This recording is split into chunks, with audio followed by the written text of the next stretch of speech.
Hello all, welcome to ones. നമ്മുടെ സെഷനിൽ introduction to mechanical and civil എഞ്ചിനീയറിംഗിലെ module 1 hybrid vehicles എന്നുള്ളൊരു ടോപ്പിക്കാണ് ഡിസ്കസ് ചെയ്യുന്നത്. അപ്പൊ ഈ ഹൈബ്രിഡ് വെഹിക്കിൾസ് എന്നുള്ള കാര്യത്തിൽ ഇപ്പോൾ ഈ ഒരു കുറച്ച് കാലത്തെ ഹൈബ്രിഡ് വെഹിക്കിൾസ് ഒക്കെ വളരെ കോമൺ ആയിട്ടുള്ള ടേം ആണ് അല്ലേ. EV ഉണ്ട് അല്ലേ, നമുക്ക് എന്തൊക്കെയുണ്ട് ഇപ്പോൾ? ഇലക്ട്രിക് വെഹിക്കിൾസ് ഉണ്ട്, അതേപോലെ എഞ്ചിൻ ഓടുന്ന വെഹിക്കിൾസ് ഉണ്ട് അല്ലേ, എഞ്ചിൻ യൂസ് ചെയ്ത് ഓടുന്ന വെഹിക്കിൾസ് ഉണ്ട്, ഇലക്ട്രിക് വെഹിക്കിൾസ്. അപ്പൊ എഞ്ചിൻ ഈ ഓടുന്ന വെഹിക്കിൾസ് നിങ്ങൾക്ക് അറിയാം എന്തായിരിക്കും വരിക. അതില് പെട്രോൾ എഞ്ചിൻ വരുന്നുണ്ട്, അതേപോലെ ഡീസൽ എഞ്ചിൻ വരുന്നുണ്ട്, പിന്നെ ഇപ്പൊ അടുത്തായിട്ട് CNG വരുന്നുണ്ട് അല്ലെ. അപ്പൊ മുമ്പൊക്കെയാണെങ്കിൽ നമുക്ക് ജസ്റ്റ് പെട്രോളും ഡീസലും മാത്രമേ ഉണ്ടാവുള്ളൂ. ഇപ്പൊ എന്താ CNG ഒക്കെ വന്നു. പിന്നെ EV ആണെങ്കിൽ തന്നെ ഇപ്പൊ ഒരുപാട് EVs നിങ്ങൾക്ക് അറിയാം. നിങ്ങൾ മാർക്കറ്റിൽ ഇപ്പൊ EV ഒരു ബൂമുള്ള കാലമാണ് ഇപ്പോ. ഇവിടെയാണ് നമ്മൾ അടുത്തൊരു സാധനം കൊണ്ടുവരാൻ പോകുന്നത്. ഇവരെ തമ്മിൽ മിക്സ് ചെയ്തത് എന്താ? ഇവരെ തമ്മിൽ നമുക്കൊന്ന് മിക്സ് ചെയ്ത് നോക്കാം. അതായത് എഞ്ചിനും എടുത്തു, അതായത് എഞ്ചിൻ ഓടുന്ന വെഹിക്കിൾസ് ഉണ്ടല്ലോ, IC എഞ്ചിൻ വെഹിക്കിൾസും അതുപോലെ ഇലക്ട്രിക് വെഹിക്കിൾസും എടുത്തിട്ട് നമുക്ക് എന്ത് ചെയ്യാം, ഒന്ന് മിക്സ് ചെയ്ത് വെക്കാം, ഒരു സങ്കലനം വാഹനം ഉണ്ടാക്കാം. അതാണ് നമ്മുടെ ഹൈബ്രിഡ് എഞ്ചിൻ, ഹൈബ്രിഡ് വെഹിക്കിൾസ്. അപ്പൊ അതിലെന്തുണ്ടാവും? ഉറപ്പായിട്ടും ഒരു ഇലക്ട്രിക് ഒരു പാർട്ട്, അതായത് മോട്ടോറും ബാറ്ററിയും ഒക്കെ ഉണ്ടാവും. അതിന്റെ കൂടെ തന്നെ ഒരു IC എഞ്ചിൻ പാർട്ട് ഉണ്ടാവും, അതായത് പെട്രോൾ ടാങ്കും പിന്നെ എഞ്ചിനും ഒക്കെ ഉണ്ടാവും. സോ അത് പെട്രോൾ എഞ്ചിൻ ആവാം, പെട്രോൾ ഹൈബ്രിഡ് ആവാം, ഡീസൽ ഹൈബ്രിഡ് ആവാം, CNG ഹൈബ്രിഡ് വരുന്നുണ്ടാവും. കാരണം ഇപ്പൊ പെട്രോൾ ഹൈബ്രിഡ് ആണ് ഓൾറെഡി വന്നിരുന്നത്. ഡീസൽ ഹൈബ്രിഡ് ഇപ്പം തുടങ്ങിയിട്ടുണ്ട്. ഇനിയിപ്പോൾ അവരുടെ ഫ്യൂൽ കണ്ടുപിടിക്കുമ്പോൾ പുതിയ ഓരോന്ന് കയറി വരും, പുതിയ ഓരോ കണ്ടുപിടുത്തങ്ങളായിട്ട് വരും. അപ്പൊ എന്താ ഹൈബ്രിഡ് എഞ്ചിൻസ് വെഹിക്കിൾസ് എന്താണ്? Uses 2 or more distinct power sources to move vehicles അല്ലെ, ഒന്നിൽ കൂടുതൽ പവർ സോഴ്സ്. ഇപ്പൊ നമ്മൾ ഈ കോമൺലി കാണുന്നത് എന്താണ്? ഒന്ന് internal combustion,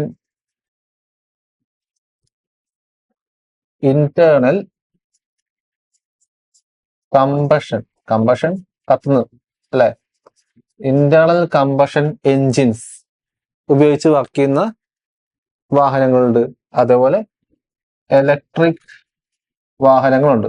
internal combustion engine ഉപയോഗിച്ച് ഓടുന്ന വാഹനങ്ങളുണ്ട്, അതുപോലെ ഇലക്ട്രിക് വാഹനങ്ങളുണ്ട്. അപ്പൊ ഇത് രണ്ടും എന്താണ്? ഡിസ്റ്റിങ്ക്റ്റ് പവർ സോഴ്സ് ആണ്. ഇത് രണ്ടും ഡിസ്റ്റിങ്ക്റ്റ് പവർ സോഴ്സ് ആണ് അല്ലേ. രണ്ട് ഡിസ്റ്റിങ്ക്റ്റ്. നമ്മൾ എന്ത് ചെയ്യാണ്? ഇവരെ പിടിച്ചങ്ങ് മിക്സ് ചെയ്യണം. സോ ഇത് തന്നെ ആവണം നിർബന്ധമില്ല, ഡിസ്റ്റിങ്ക്റ്റ് പവർ സോഴ്സ് ആയാൽ മതി.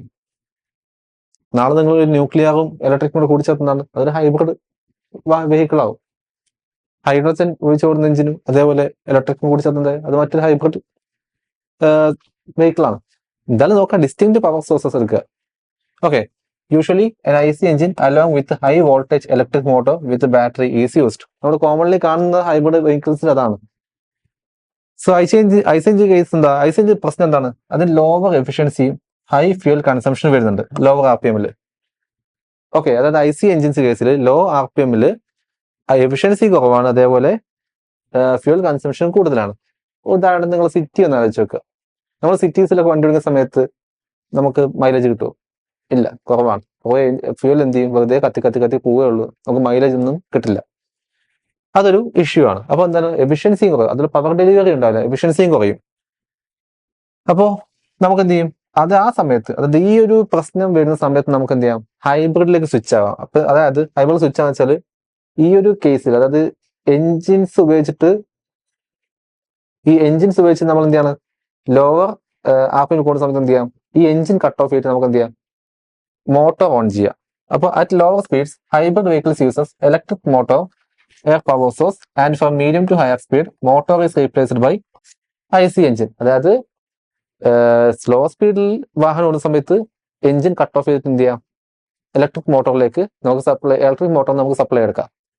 ഓക്കെ, അപ്പൊ എന്ത് സംഭവിക്കും? വെറുതെ പെട്രോൾ എത്തുന്ന ഒഴിവാക്കാൻ പറ്റും, മോട്ടോർ താങ്ങിക്കോളും. പിന്നീട് ഹൈ സ്പീഡ് പോകുന്ന സമയത്ത് എഞ്ചിൻ വർക്ക് ചെയ്തിട്ട് അത് ബാറ്ററി ചാർജ് ചെയ്ത് നമുക്ക് വീണ്ടും എന്ത് ചെയ്യാം? ഈ ഒരു എക്സ്ചേഞ്ചിൽ അങ്ങ് പോവാം അല്ലേ. അതായത് സ്ലോ സ്പീഡിൽ വരുമ്പോഴേക്കും എന്ത് ചെയ്യാം? എഞ്ചിനെ കട്ട് ഓഫ് ചെയ്യാം, എന്നിട്ട് ബാറ്ററി ഓടിക്കോട്ടെ എന്ന് വെക്കാം. ഹൈ സ്പീഡ് പോകുമ്പോഴോ ബാറ്ററി കട്ട് ഓഫ് ചെയ്യാം, എന്നിട്ട് എഞ്ചിനിൽ ഹൈ സ്പീഡ് പോട്ടെ എന്ന് വെക്കാം. സോ ആ സമയത്ത് എന്ത് ചെയ്യാം? എഞ്ചിനിൽ നിന്ന് നമുക്ക് ബാറ്ററി ചാർജ് ചെയ്യുകയും ചെയ്യാം ഓൾട്ടർനേറ്റർ ഉപയോഗിച്ചിട്ട്. സോ ഇതിന് തന്നെ 2 കോൺഫിഗറേഷൻസ് ഉണ്ട്. ഈ ഹൈബ്രിഡ് തന്നെ 2 കോൺഫിഗറേഷൻസ് ഉണ്ട്. അതിലൊന്ന് സീരീസ് ഹൈബ്രിഡ് ആണ്, പിന്നെ ഒബ്വിയസ്ലി പേരെന്തെങ്കിലും പാരലൽ ഹൈബ്രിഡ് എന്നായിരിക്കും. അപ്പൊ സീരീസ് ഹൈബ്രിഡ് എന്ന് വെച്ചാൽ engine turns a generator. Producing current which is used to charge batteries. അതായത് നമുക്ക് IC എഞ്ചിൻ ഉണ്ടാവുമല്ലോ, ഇന്റേണൽ കമ്പഷൻ എഞ്ചിൻ, അതാണ് IC എഞ്ചിൻ. IC എഞ്ചിൻ എന്ത് ചെയ്യും? IC എഞ്ചിൻ ഉപയോഗിച്ച് നമ്മൾ എന്ത് ചെയ്യും? ഒരു ബാറ്ററി അങ്ങ് ചാർജ് ചെയ്യും. IC എഞ്ചിൻ ഉപയോഗിച്ച് നമ്മൾ എന്ത് ചെയ്യും? ഒരു ബാറ്ററി ചാർജ് ചെയ്യും. ആ ബാറ്ററി നമ്മൾ എന്ത് ചെയ്യും? നമ്മൾ നമ്മുടെ ട്രാൻസ്മിഷനിലേക്ക് കൊടുക്കും.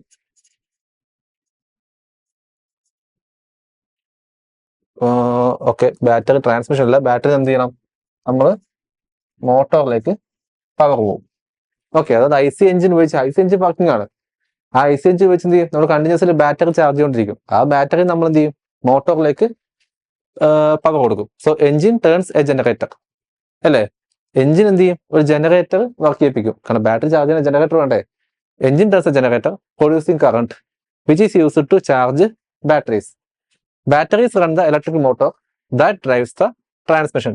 Batteries run the electric motor that drives the transmission.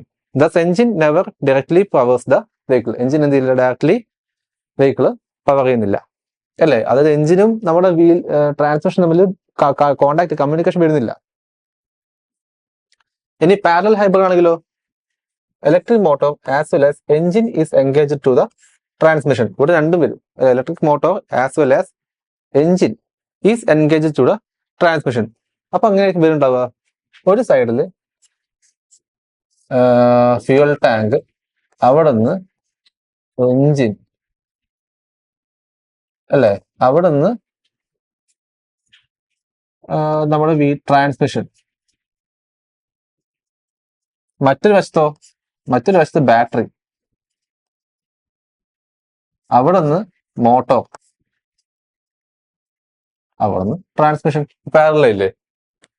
ഒരു സ്ഥലത്ത് ഫ്യൂൽ ടാങ്കും അതിന് എഞ്ചിനും, അല്ലെ? എഞ്ചിന് ഫ്യൂൽ, എഞ്ചിൻ അവിടെ എനർജി കിട്ടുന്നത് ഫ്യൂൽ, എഞ്ചിൻ സോഴ്സ് എന്താണ്?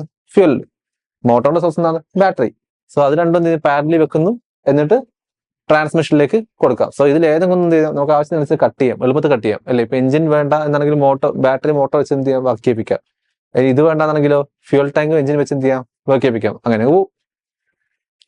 So any of the two power plants can be used to drive the transmission, അല്ലേ? ഇതിൽ ഏത് പവർ പ്ലാന്റ് ആണെങ്കിൽ നമുക്ക് എന്ത് ചെയ്യാം? ഇതിലേതെങ്കിലും ഒരെണ്ണം നമുക്ക് യൂസ് ചെയ്യാം.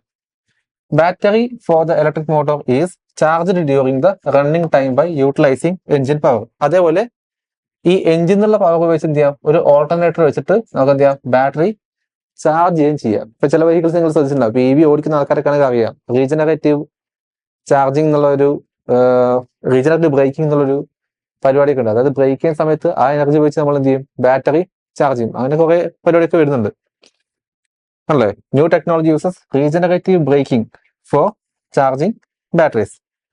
അപ്പൊ സംഭവിക്കുന്നത്, this converts kinetic energy loss during braking into electric energy for charging the battery. Okay, അപ്പോ ഇതാണ് സീരീസും പാരലലും. സീരീസ് ഈ കാണുന്നത് പാരലൽ ഹൈബ്രിഡ്, ആ കാണുന്നത് സീരീസ് ആണ്. അപ്പൊ സീരീസ് നോക്കിയേ, സീരീസിന് എന്താണ്? ഒരു ഫ്യൂൽ ടാങ്ക് ഉണ്ട്. ആ ഫ്യൂൽ ടാങ്കിൽ നിന്നാണ് ഈ IC എഞ്ചിൻ ഫ്യൂൽ എടുക്കുന്നത്. ഈ IC എഞ്ചിൻ എന്ത് ചെയ്യും? ഈ IC എഞ്ചിൻ ഒരു ഓൾട്ടർനേറ്റർ ജനറേറ്റർ. IC എഞ്ചിൻ ഒരു ഓൾട്ടർനേറ്ററിലേക്ക് എന്ത് ചെയ്യും? പവർ കൊടുക്കും. ഈ ഓൾട്ടർനേറ്റർ എന്ത് ചെയ്യും? ബാറ്ററി ചാർജ് ചെയ്യും, അല്ലേ? അവിടെ നിന്ന് ഇലക്ട്രിക് മോട്ടോർ വർക്ക് ചെയ്യും. ഇലക്ട്രിക് മോട്ടോർ എന്നാണ് വീലിലേക്ക് പവർ പോകുന്നത്. ഇനി പാരലൽ ഹൈബ്രിഡ് ആണെങ്കിലോ, പാരലൽ ഹൈബ്രിഡ് രണ്ടും സെപ്പറേറ്റ് എടുക്കുക. ഒരു സൈഡിൽ നമ്മുടെ ഫ്യൂവൽ ടാങ്ക് ഉണ്ട്, പിന്നെ അവിടെ എന്തുണ്ട്? എഞ്ചിൻ ഉണ്ട്. എഞ്ചിന് ട്രാൻസ്മിഷനിലേക്ക് പോകുന്നു. മറ്റേ വശത്തോ അവിടെ ബാറ്ററി ഉണ്ട്. ബാറ്ററിന്ന് ഇലക്ട്രിക് മോട്ടോറിലേക്ക് പോവും. ഇലക്ട്രിക് മോട്ടോറിൽ നിന്ന് ട്രാൻസ്മിഷനിലേക്ക് പോവും. ഈ ട്രാൻസ്മിഷൻ എന്നാണ് എന്ത് ചെയ്യുന്നത്? ഇതൊരു കോമൺ ട്രാൻസ്മിഷൻ ഏരിയ ആണ്. അപ്പൊ അവിടെ നിന്ന് എന്ത് ചെയ്യും? വീലിലേക്ക് പകരും. ഇങ്ങനെയാണ് series and hybrid vehicles, series and parallel hybrid setup വരുന്നത്. അപ്പോ ഇതൊരു ഇമ്പോർട്ടൻറ്റ് ടോപ്പിക് ആണ്. മുമ്പ് ക്വസ്റ്റ്യൻ ചോദിച്ചിട്ടുണ്ട്, ശ്രദ്ധിക്കുക. ഓക്കെ, സോ നമുക്ക് നെക്സ്റ്റ് സെഷനിൽ മറ്റൊരു ടോപ്പിക്കായിട്ട് വീണ്ടും കാണാം. Thank you.